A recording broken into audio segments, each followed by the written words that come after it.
இலக்கிய செல்வர் தமிழ் தேசிய தென்றல் ஐயா குமரி அனந்தன் அவர்கள் என்று நம்மிடையே இல்லை. அவர் தமிழாக வாழ்ந்தார். அவர் அளவிற்கு இலக்கியம் பேச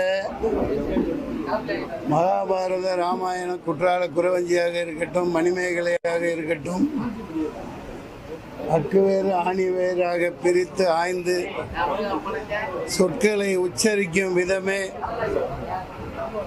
ஒரு மனிதனை உத்வேகப்படுத்தக்கூடிய அளவுக்கு அவருடைய இலக்கிய பேச்சுக்கள் இருக்கும்.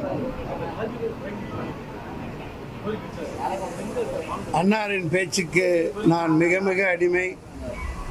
சென்னையில் முதலில் வந்த பொழுது 89, 90களில் இருந்து வடபழனியில் பல இடங்களில் நடக்கும் எந்த பொதுக்கூட்டத்திற்கும் அவருடைய பேச்சுக்காக நான் செல்வேன். அப்படி ஒரு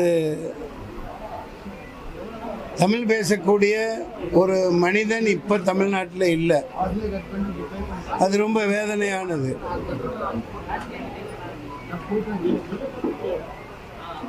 இது வெட்கி தலகுனிய வேண்டிய விஷயம். அவர் ஆற்றிய தொண்டு அரசியல் களத்தை விட தமிழ்நாட்டில் அவர் அளவுக்கு பேசக்கூடிய ஒரு சைவத்தில் இருந்து தமிழ் எப்படி சைவம் வளர்த்ததுங்கிறத அற்புதமாக அவர் உரையாற்ற கேட்டிருக்கேன். இது அவர் புகழ் பாடுகிற இடமாகவும் இருக்கணும், அவர் நினைவை போற்றணும்.